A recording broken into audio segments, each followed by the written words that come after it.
오늘의 말씀은 마가복음 12장 1절에서 11절입니다.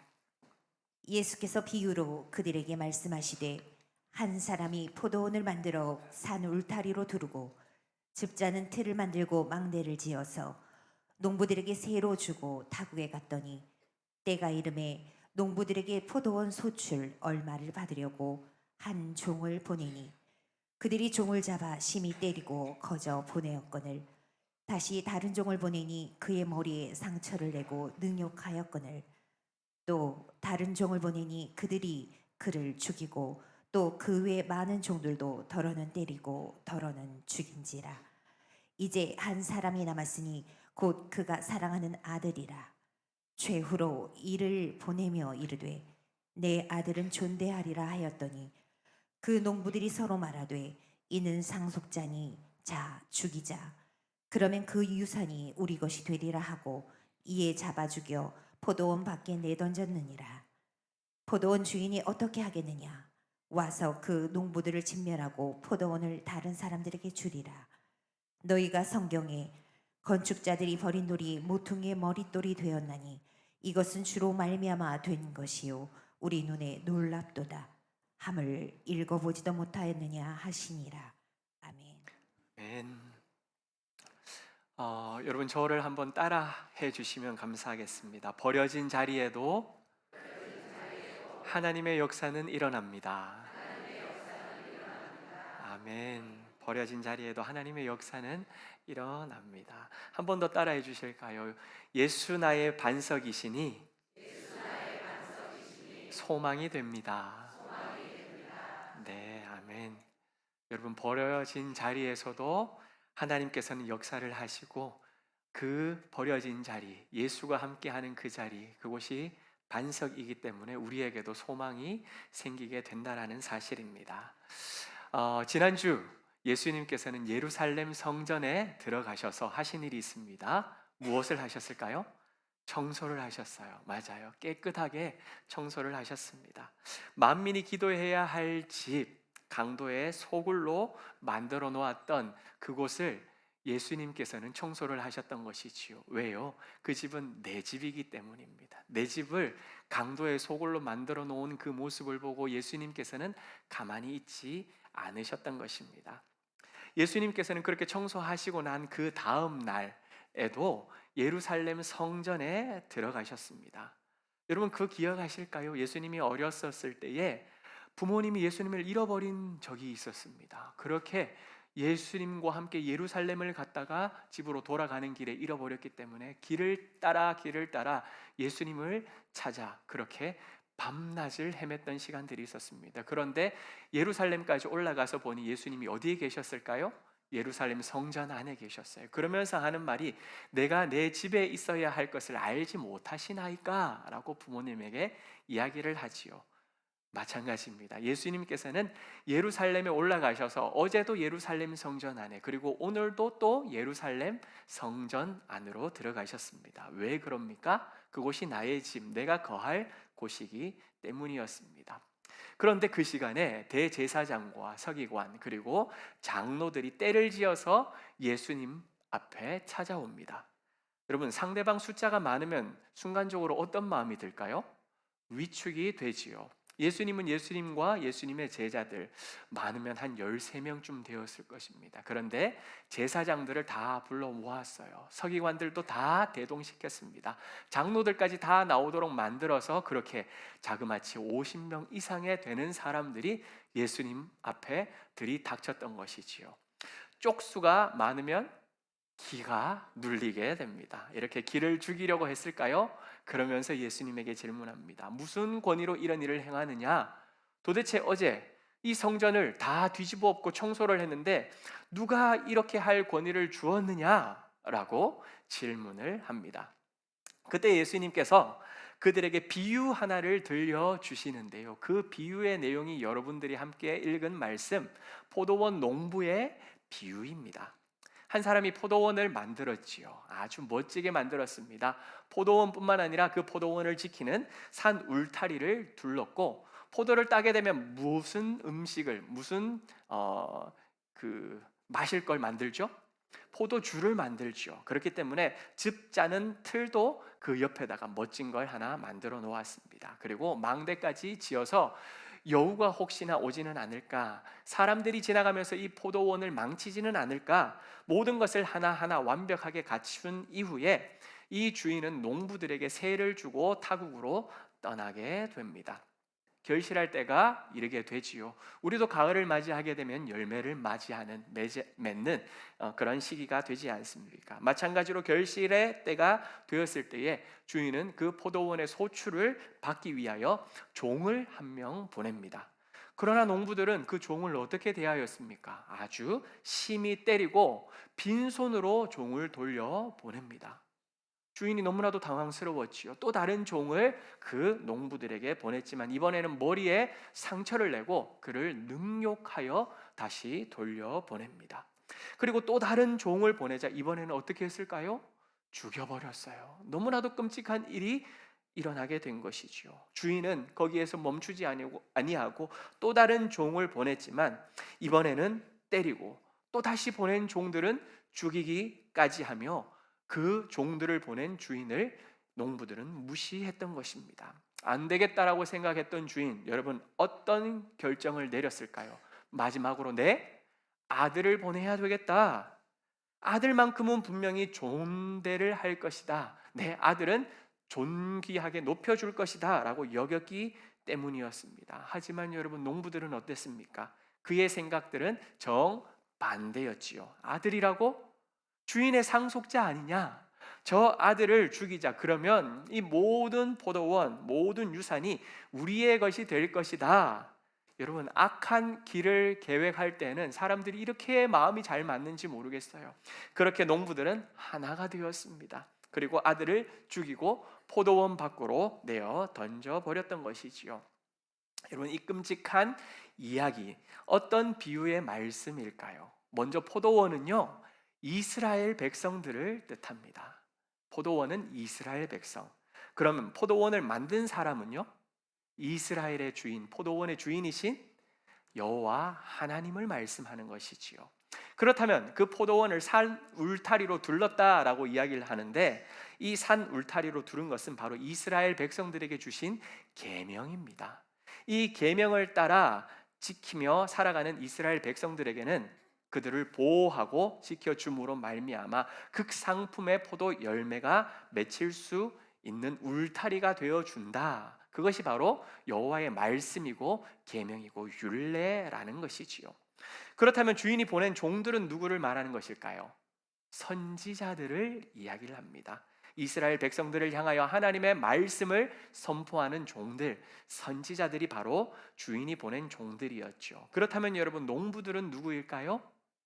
대제사장들과 서기관들, 그리고 이스라엘의 종교 지도자들, 그리고 유다와 북이스라엘의 왕들, 이들이 바로 농부들이었습니다. 그들은 주의 종이었던 선지자들을 어떻게 대했습니까? 홀대했어요. 무시했습니다. 때로는 때리기도 하고 죽이기도 하고 내몰아쳤던 자들, 그들이 바로 대제사장들이었고 서기관들이었고 이스라엘과 유다의 왕들이었던 것이지요. 마지막으로 그가 사랑하는 아들, 그가 아끼는 자, 이는 누구였을까요? 바로 예수 그리스도입니다. 대제사장들과 서기관 그리고 장로들은 하나님의 아들 되시는 이 예수 그리스도를 죽이고 포도원 밖으로 던져버릴 것이다. 예수님께서 자기에게 일어날 그 일들을 이 바로 포도원 농부의 비유를 통하여서 지금 예언하고 있는 장면이지요. 제사장들, 서기관들, 장로들은 이 사실을 알았을까요? 몰랐을까요? 알았어요. 이 비유가 자기를 가리키고 있다라는 사실들을 알고 예수를 잡으려고 했습니다. 이것이 오늘 말씀의 내용입니다. 이 말씀을 통하여 우리가 세 가지를 함께 살펴보기를 원하는데요. 첫 번째는요, 때가 차면 우리에게도 맡기신 소출을 주인께서는 찾으러 오신다라는 사실입니다. 한번 따라하겠습니다. 때가 이르면 맡기신 것을 결산하십니다. 네. 오늘 말씀에서 주인이 세를 주고 갔다라고 하는 것은 여러분 이것이 내 것이라는 소리입니까? 내 것이 아니라는 소리입니까? 내 것이 아니라는 소리예요. 주인이 있다라는 것입니다. 내 것은 아무것도 없다라는 뜻입니다. 우리 인생을 한번 본다면 여러분, 올 때에 뭔가 손에 쥐고 온 사람 있으십니까? 아무도 없어요. 갈 때 손에 쥐고 가는 분들 계십니까? 없어요. 우리는 내 것이라고 이야기할 수 있는 것이 태어날 때부터 죽을 때까지 아무것도 없습니다. 살아있는 동안에 내 것이다라고 이야기하고 싶어가지고 안간힘을 다하여 내 손에 쥐기 위하여, 하나라도 더 가지기 위하여 그렇게 애를 쓰고 살아가지요. 하지만 여러분, 우리의 인생은 맡은 것을 감당하는 자이고, 우리에게 맡겨주신 것을 책임을 지고 지키는 자, 관리하는 자, 농부이며 청지기이지 주인이 아니라는 사실입니다. 내 것이 아무것도 없다라는 것을 우리가 오늘 이 시간 다시 한번 기억해야 할 것입니다. 그러므로 때가 이르면 어떤 일이 일어나느냐? 우리에게 맡겨주신 것을 셈하시기 위하여, 결산하시기 위하여, 소출을 가져가시기 위하여 주인께서는 그 날에 임할 것이다 라는 말이지요. 성경은요, 시간에 대하여 두 가지를 이야기를 하고 있는데요, 크로노스의 시간과 카이로스의 시간을 이야기를 하고 있습니다. 여러분 들어보셨습니까? 크로노스의 시간 들어보셨어요? 잘 못 들어보신 것 같아요. 그러면 카이로스의 시간, 이건 들어보셨습니까? 이것도 못 들어보셨군요. 예, 한번 따라해 보도록 할게요. 크로노스의 시간, 카이로스의 시간.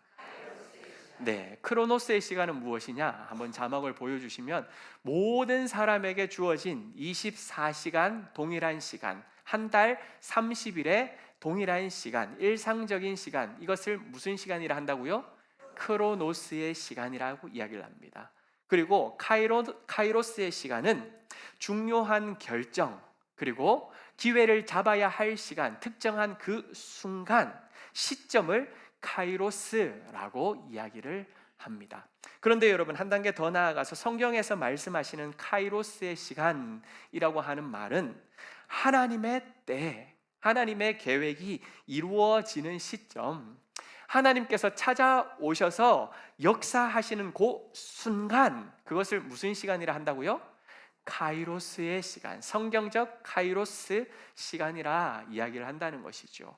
여러분들이 읽은 2절 말씀, 때가 이르매 라고 이야기를 하는 이 시간은 여러분 크로노스의 시간이 아닙니다. 카이로스의 시간이에요.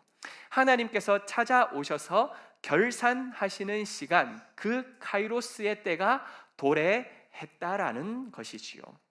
우리는요, 세상 모든 사람들이 동일하게 허락을 받고 살아가는 하루 24시간의 시간, 1년 365일의 시간을 지금 살아가고 있습니다. 그 시간 내가 원하는 대로 살 수가 있습니다. 마치 내가 그 시간의 주인인 것처럼, 오늘 하루의 시간 내가 주인인 것처럼 2024년도를 살아가고 있는 이 1년의 시간이 내 거야, 내가 주인이야 라고 생각하는 것처럼 살기도 할 것입니다. 그런데요 여러분, 모든 사람에게 똑같이 주어지는 그 크로노스의 시간의 끝자락에는요, 어떤 일이 일어나는 줄 아십니까? 카이로스의 시간이 찾아온다는 거예요. 하나님의 때가 찾아올 것이고, 그 때가 이르면 무슨 일이 일어나느냐? 주인이신 하나님께서 우리에게 맡기신 그 시간, 하루의 시간, 일주일의 시간, 한 달의 시간, 365일의 시간, 그 시간에 대하여서 맡기신 주인이 우리에게 결산하신다라는 것입니다. 사랑하는 여러분, 우리의 인생을 셈하는 날이 우리 각자에게 찾아올 것입니다. 언제 그 시간이 닥치게 될지는 아무도 모르는 것이죠.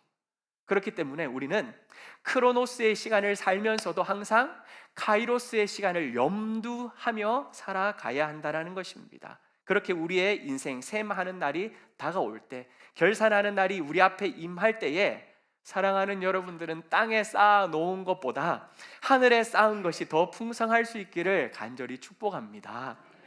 삶을 허투루 살지 않았다, 그 삶을 결산하러 오신 그 주인이신 여호와 하나님 아버지께서 우리에게 허락하신 그 시간에 대하여서 계산을 하고 셈하실 때에, 야, 내 사랑하는 아들은, 내 사랑하는 딸은 정말 이 시간을 값지게 살았구나, 은혜의 시간으로 살았구나, 사람을 살리는 시간으로 살았구나, 허투루 시간을 보내지 않았구나, 주인 되신 하나님께서 기뻐하시고 여러분에게 잘했다 칭찬하시는 그 귀하고 복된 날이 임하실 수 있기를 간절히 소망합니다. 이것이 우리가 첫 번째로 기억해야 할 시간, 때가 이르면 우리에게 맡기신 것을 결산하신다라는 사실이지요. 두 번째로 함께 살펴보고자 하는 것은 무엇이냐? 하나님의 사고방식이 나의 사고방식이 되어야 한다라는 사실입니다. 한번 또 따라해 보겠습니다. 하나님의 사고방식이 내 사고방식이 되어야 합니다. 네. 여러분, 주인은요 포도원의 소출을 얻기 위하여 종을 한 명씩 한 명씩 이렇게 보냅니다. 그러나 소출이 아니라 무엇이 돌아왔지요? 멸시를 당하고 돌아오게 됩니다. 폭행을 당하고 돌아오게 됩니다. 때로는 죽음을 맞이하고 소식만 들어오게 됩니다. 주인은 이 끔찍한 사태 앞에서 고민합니다. 생각합니다. 어떻게 하기로요? 사랑하는 아들을 보내기로요. 왜요? 사랑하는 아들은 주인이 가는 것과 동등한 의미이기 때문에, 나의 분신과도 같은 존재이기 때문에 그 아들이 가게 되면 존대할 것이다, 존귀하게 여길 것이다, 종들과는 다르게 대할 것이다, 이렇게 주인은 여겼기 때문입니다. 그리고 여러분, 내 아들을 존대한다, 존귀하게 여긴다 라고 하는 그 말의 의미는 무엇이 포함되어 있느냐? 이전까지 종들을 해했고 그들을 능멸했으며 때로는 죽이기까지 했던 그 모든 앞에 있었던 잘못된 일들을 덮어주고 용서하겠다라고 하는 의미가 담겨져 있는 것이 바로 내 아들을 존대한다라는 뜻입니다. 하지만 농부들은 생각이 달랐다라고 말씀을 드렸지요. 아들이니까 상속자지 않느냐, 그를 없애버리면 이 포도원도 모든 유산들도 이제는 내 것이 될 것이다, 우리가 차지하게 될 것이다, 우리 마음대로 할 수 있을 것이다 착각했던 것입니다. 우리는요 내 마음대로 생각할 수 있습니다. 생각은 자유다라는 말 많이 사용하지 않습니까? 아니, 생각도 내 마음대로 못해 라고 이야기를 하고 살아가고 있습니다. 이처럼 우리는 내 마음대로 생각할 수가 있습니다. 그리고 내 생각대로 또한 행동할 수도 있습니다. 하나님께서는요 우리를 창조하실 때 처음에 창조하신 아담을 창조하신 그때부터 우리를 로봇으로, 말하면 그냥 따라야 할 존재로 피상적으로 만들지 않으셨어요. 자율적인 존재로 만드셨어요. 스스로 생각할 수 있고 스스로 행동할 수 있고 그 결정을 자기가 원하는 대로 선택할 수 있도록 자유의지를 허락해 주셨기 때문입니다. 그러나 여러분, 결과는 그 사람이 책임져야 한다라는 사실입니다.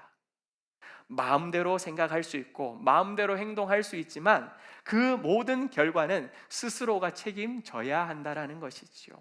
그들은요 아들 대신 모든 유산을, 모든 재산을, 모든 포도원을 소유할 것이라고 생각했지만 포도원 주인은 여러분 어떻게 할 것이라고 9절에 말씀하고 있을까요? 농부들을 모두 진멸해 볼 것이다, 다 없애버릴 것이다, 종들을 대했던 것처럼, 아들을 그렇게 대했던 것처럼 내가 그들 또한 다 밟아버릴 것이다, 그리고 그 포도원을 다른 사람에게 넘겨주신다 라고 말씀을 하고 있습니다. 무슨 말일까요? 생각은 자유롭게 할 수 있고 행동도 내 마음대로 할 수 있지만 그것이 하나님의 사고방식과 다르면 카이로스의 시간이 임할 때에 그 끝은 멸망으로 치닫게 될 것이다 라고 하는 사실인 거지요. 모든 사람들에게 주어지는 크로노스의 시간이 있습니다. 우리는 이 시간을 살면서 내 생각대로, 내 마음대로, 내가 하고 싶은 대로 그렇게 살아가면서 내 사고방식, 하나님의 사고방식이 아니라 내 사고방식으로 살면서 끝을 향하여 갈 수가 있을 것입니다. 그런데 그 마지막 시간, 카이로스의 시간이 우리 앞에 다가오게 되면 하나님의 사고방식이 아니면 어떤 결과가 임할 수 있다고요? 멸망의 시간이 임할 수 있다는 거예요. 심판의 시간이 우리 앞에 찾아올 수 있다라는 말씀입니다. 그러나 여러분, 하나님의 마음은 어떤 마음인 줄 아세요? 살리는 마음이에요. 심판을 원하시는 마음이 아니라 용서하기를 원하시는 마음, 그것이 바로 하나님 아버지의 마음이라는 것입니다. 제가 아까 말씀드리지 않았습니까? 사랑하는 아들을 존대하면 뭐 하는 것이라고요? 이전에 종들을 해했던 것들, 능멸했던 것들, 죽이기까지 했던 그 모든 잘못을 덮어주겠다고, 용서하겠다고, 내가 너희들을 다시금 품고 이 포도원을 지키는 농부로 내가 재임명하겠다고, 이것이 하나님의 마음이라고 말씀드리지 아니하였습니까? 우리도 하나님 아버지의 마음을 가질 때에, 하나님 아버지의 사고방식을 가지고 생각하고 말하고 행동할 때에 어떤 일을 할 수 있느냐? 용서하는 일을 할 수 있다는 것입니다. 사람을 살리는 일을 할 수 있다는 것입니다. 죽이고 심판하는 것이 아니라, 멸망의 자리로 이끄는 것이 아니라 그를 세우는 자리로 이끌어갈 수 있다는 것이지요. 이것이 하나님 아버지의 사고방식을 가질 때에 우리 삶에도 펼쳐진다라는 것입니다. 사랑하는 여러분, 안 된다 안 된다, 끝났다 이야기하지 마시고, 예수님이라면 어떻게 생각하실까? 예수님이라면 어떻게 말씀하시고 어떻게 행동하실까? 여러분, 이것이 나의 사고방식이 될 수 있기를 간절히 축복합니다. 예수님의 관점에서 고민하기 시작하고, 하나님 아버지의 사고방식을 내 사고방식으로 바꿔 끼움으로 말미암아 우리는 복음적인 해답을 찾아갈 수 있을 것입니다. 그렇게 이제는 나를 죽이고 하나님을 살리고, 나를 뒤로 미루고 예수님을 앞으로 모실 때에 우리 가운데에 하나님께서 가정과 개인과 동일로 교회에 이르기까지 멸망의 길이 아닌 생명의 길로 인도해 가실 것입니다. 사랑하는 여러분, 하나님의 마음, 하나님의 사고방식이 우리 모두의 사고방식이 될 수 있기를 간절히 축복합니다. 예수님께서는요, 이 주인의 사랑하는 아들이 죽임을 당할 것이다, 이 너무나도 안타까운 말씀을 비유로 그들에게 알려주었지요. 그런데 이 비유 말씀을 이야기하신 이후에 시편 말씀을 또 하나 인용을 하십니다. 그 내용이 무엇이냐? 시편 118편 22절에서 24절까지의 말씀인데, 우리가 한 목소리로 읽어보겠습니다. 건축자가 버린 돌이 집 모퉁이의 머릿돌이 되었나니 이는 여호와께서 행하신 것이요 우리 눈에 기이한 바로다. 이날은 여호와께서 정하신 것이라 이날에 우리가 즐거워하고 기뻐하리로다. 아멘.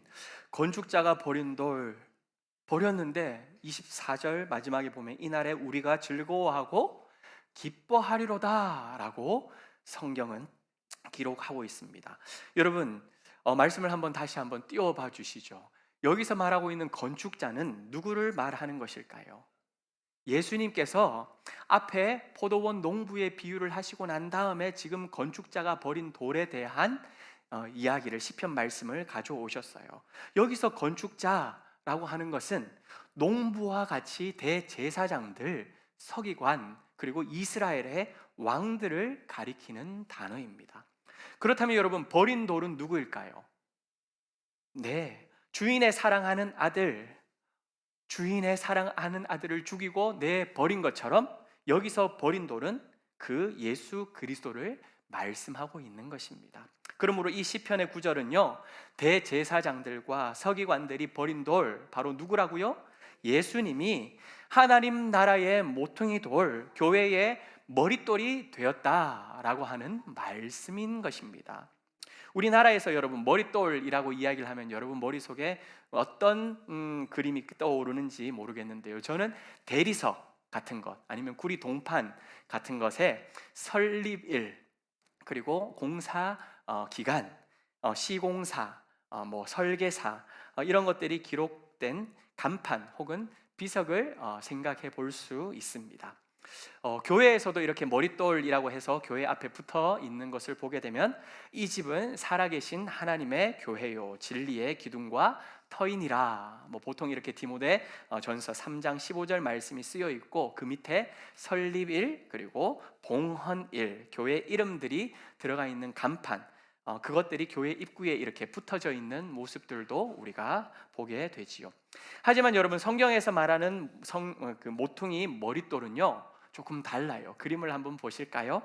우리가 생각하는 것과 다를 텐데요, 건축에서 가장 기초가 되는 돌, 그것을 바로 모퉁이 돌이라고 합니다. 첫 번째 그림에서 다른 돌들과 다르게 좀 뭔가 특별한 돌이 하나가 모서리에 끼워져 있지요. 두 번째 그림에서도 이렇게 색깔로 잘 구분을 해 놓았습니다. 다시 말하면 양쪽 벽 모서리에 견고한 모퉁이 돌을 세우고 나머지 돌들을 좌우로 하나씩 펼쳐가는 것입니다. 그리고 그 위에 하나씩 쌓아가면서 건물을 완성해 가는 것이지요. 다시 말해서 건축은요, 모퉁이 돌을 중심으로 기준으로 하나씩 지어가고 연결되어져 간다라는 것입니다. 이것을 에베소서 2장 말씀에서는 바울이 아주 멋지게 잘 기록을 하고 있습니다. 에베소서 2장 20절에서 22절 말씀 우리가 함께 읽어볼까요? 너희는 사도들과 선지자들의 터 위에 세우심을 입은 자라. 그리스도 예수께서 친히 모퉁이 돌이 되셨느니라. 그의 안에서 건물마다 서로 연결하여 주 안에서 성전이 되어가고 너희도 성령 안에서 하나님이 거하실 처소가 되기 위하여 그리스도 예수 안에서 함께 지어져 가느니라. 예수님이 뭐가 되셨다고요?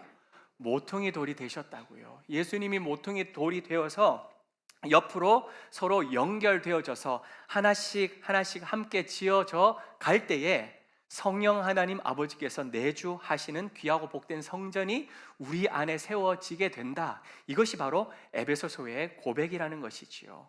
이처럼 여러분, 견고한 성전이, 견고한 건축물이 만들어지기 위해서는요, 가장 중요한 것이 바로 모퉁이 돌이에요. 모퉁이 돌은요, 이쪽 면에서도 중력을 같이 받는 돌이기 때문입니다. 그래서 어떤 모퉁이 돌을 세우느냐에 따라서 이 건물이 10년 갈 수 있느냐 아니면 100년 갈 수 있느냐, 그것을 알 수 있다는 것입니다. 뿐만 아니라 모퉁이 돌이 얼마나 견고하고 크냐에 따라서 이것은 10제곱미터의 건물을 지을 수 있느냐, 100제곱미터의 건물을 지을 수 있느냐, 그것도 결정한다라는 것이지요. 그런데 여러분, 이렇게 중요한 모퉁이 돌, 이 돌을 누가 내어 버렸다고요? 성경에서 누가 내어 버렸다고 이야기를 하고 있습니까? 건축자들이 내어 버렸다라고 이야기를 합니다. 여러분, 건축자라고 하는 이 단어 속에는 전문가라고 하는 단어가 의미가 포함되어 있어요. 다시 말해, 모르는 사람이 버렸던 것이 아닙니다. 건축에 대해서 너무나도 잘 아는 사람이 이 모퉁이 돌을 내어 버린 것이지요. 율법과 선지자의 예언에 능통하고 구약이라는 이 건물을 잘 알고 있는 사람, 이 사람들이 누구일까요? 대제사장들이에요. 서기관들이에요. 구약에 대해서 그 누구보다도 전문가들, 정통한 사람들, 이 사람들이 바로 제사장들인데, 오실 메시아에 대하여서 그렇게 구약에 자세하게 기록되어 있는 내용들을 연구하면서 누구보다도 잘 알고 있는 사람들이 구약과 신약의 모퉁이 돌이신 예수 그리스도를 바로 내어 던져버렸다는 것이지요. 왜 이렇게 내어버린 것일까요? 왜 이렇게 버렸던 것일까요? 첫 번째는요, 예수님의 존재가 자기들이 원하는 건축물이 아니었기 때문입니다. 내가 원하는 건축물이 아니었어요. 성전을 이렇게 깨끗하게 청소하고 강도의 속을 만들어 놓은 것을 만민이 기도하는 집으로 만들어 놓는 분은 대제사장들과 서기관들이 원하는 건축물이 아니었기 때문에 이들은 다 찍어 버렸던 것입니다. 두 번째는요, 주인의 아들을 죽이고 포도원을 내 것으로 만들면, 아하, 이제는 내가 주인 노릇을 할 수 있겠구나, 내 마음대로 할 수 있겠구나, 그렇게 생각했기 때문에 이들은 예수님을, 하나님 아들을, 주인 대신 그 예수 그리스도를 내어 버렸던 것입니다. 하지만 여러분, 놀라운 일이 발생합니다. 버려진 돌 예수님을 통하여 버려진 땅 골고다 언덕에서 어떤 일이 일어나는 줄 아십니까? 성문 밖에 버려지고 십자가에 달려 죽으신 그 모퉁이 돌 대신 예수 그리스도를 통하여서 하나님의 나라는 세워진 줄 믿습니다. 하나님의 역사가 그리스도를 통하여서 완성되어졌다라는 것이지요. 구약과 신약의 완성, 하나 되는 그 놀라운 은혜는요, 예루살렘 안에서 이루어지는 것이 아니라 성문 밖, 골고다 언덕, 버려진 곳, 죽음의 자리, 그곳에서 하나님의 나라가 완성되었다라는 것입니다. 여기서 저는 오늘 나누고자 하는 마지막 메시지가 있습니다. 무엇이냐? 버린 돌이 모퉁이의 머릿돌이 되는 그 자리에서 하나님의 역사는 꽃이 피게 된다라는 것이지요. 한번 따라하겠습니다. 버린 돌이 모퉁이 돌이 될 때 하나님의 역사가 일어납니다. 아멘. 버린 돌이 모퉁이 돌이 되는 그 자리에서 하나님의 역사는 꽃이 피고 영광의 열매가 맺혀진다라는 것이지요. 여러분, 요셉을 한번 생각해 보십시오. 요셉은요, 형님에게 버려졌어요. 애굽으로 팔려갔어요. 감옥으로 곤두박질 쳤어요. 그러나 그렇게 버려진 그 자리가 하나님께서 함께 하심으로 계속해서 고백하는 것이 무엇이냐? 그의 삶이 형통하였더라. 다시 말하면 버려진 자리, 팔려간 자리, 곤두박질 친 그 자리가 하나님이 함께 하심으로 말미암아 형통한 자리가 되고 은혜의 자리가 되고 사람을 살리는 자리가 되었다라는 것이지요. 버려진 인생이라 할지라도 여러분, 내 삶이 지금 곤두박질 치는 것과 같은 그런 슬픔의 자리에 내가 놓여졌다 할지라도 여러분, 눈물은 흘릴 수 있어요. 괴로워할 수는 있어요. 힘겨워할 수는 있습니다. 그러나 여러분, 그 자리가 끝자리가 아니라는 사실을 기억하시기를 간절히 축복합니다. 그 자리에 임마누엘이신 하나님 아버지께서 함께 하신다면 형통의 자리가 되는 것이고, 모퉁이 돌이 되어서 새로운 하나님의 나라를 세워가는 예수 그리스도가 그 자리에 함께 하신다면 새로운 역사가 펼쳐가는 은혜의 자리가 될 줄 믿습니다. 사도행전의 초대교회가 여러분 어디에서 세워지고 하나님의 복음이 선포된 줄 아십니까? 예루살렘, 이곳이 하나님의 전이야 라고 그렇게 꽁꽁 싸매고 있는 예루살렘 안에서 이루어지지 않았습니다. 성령의 역사는요, 중심지라고 여겼던 그 예루살렘이 아니라 쫓겨가는 자리에서, 도망치는 그 자리에서, 흩어지는 그 자리에서, 살기 위하여서 발악을 하는 그 자리에서 성령 하나님 아버지께서 찾아와 주셔서 새로운 일을 시작하시고 펼쳐 가셨다는 것입니다. 예루살렘이 아니라 유대 땅 흩어지는 그 자리에서, 저주받고 멸시받는, 개만도 못하다고 취급받는 그 사마리아인들의 그 땅 가운데서 이방인들 서로 교제도 하지 아니하고 쳐다보지도 아니하는 그 이방 땅에서 성령님께서 찾아와 주셨고 새로운 일을 시작하시며 초대교회가 그 현장에서 세워졌다라는 것이지요. 사랑하는 여러분, 우리가 서 있는 곳 성문 바뀔 수가 있어요. 예루살렘 메인 자리가 아닐 수 있습니다. 내 인생은 늘 변두리와 같은 곳일 수가 있습니다. 내 인생은 버려진 자리. 여러분, 골고다 언덕이 무슨 단어, 무슨 뜻일까요? 해골의 터입니다. 죽음의 자리입니다. 저주받은 곳이에요. 내 인생 30년, 40년, 50년, 60년 살아왔는 그곳, 한 번도 스포트라이트를 받아보지 못했던 그 자리라 할지라도 사랑하는 여러분들, 실망하지 마시길 바랍니다. 낙심하지 마시길 바랍니다. 우리가 서 있는 그곳 변두리라 할지라도 모퉁이 돌 대신 예수 그리스도가 함께만 하신다면 그 예수 그리스도로 말미암아 우리는 함께 지어져 갈 것이고, 그로 말미암아 그곳은 영광의 자리로, 하나님의 나라가 새롭게 꽃피는 자리로 바뀌어진다라는 것이지요. 사람들은요, 내가 원하는 집이 아니라고 예수님을 멀리합니다. 내가 추구하는 라이프 스타일을 살아낼 수 없다라고 하면서 나하고는 안 맞는다라고 예수님의 이름을 그냥 내던져버립니다. 내가 원하는 방식대로 살고 싶은데 예수님께서 지난주 성전에 들어가서 뭐 하셨다고요? 청소하셨다고요. 여러분, 이렇게 사시면 안 돼요. 청소하시면서 살아야 돼요. 이 말 듣는 게 싫어요. 내 원하는 대로 살고 싶기 때문에요. 여러분, 카이로스의 때가 되면요 결산을 하게 될 것입니다 라고 이야기하는 말, 나 그냥 내 마음대로 살면 되는데, 그냥 크로노스의 시간 살다 죽어버리고 싶은데 왜 교회에 가면 카이로스의 시간이 있다 그러고 결산한다 그러고 그때가 심판, 멸망을 받지 않도록 그렇게 해야 된다. 난 그런 말 듣기도 싫고 그렇게 살고 싶지도 않아. 내 마음대로 구속받지 않고 그렇게 살고 싶어 라고 이야기를 하면서 예수님을 내어버리기도, 짓밟아버리기도 합니다. 불편하게 여긴다라는 것이죠. 그래서 예수님이 싫고 교회가 싫어하는 사람들 점점 더 많아지고 있지 않습니까? 그러나 여러분, 예수님을 내어버린다 할지라도, 그 이름을 짓밟아버린다 할지라도 어떤 일이 일어나느냐? 주의 영광은 영원할 것입니다. 주의 나라는 무궁할 것이고 주의 능력은 끝까지 우리를 붙들어 주실 것입니다.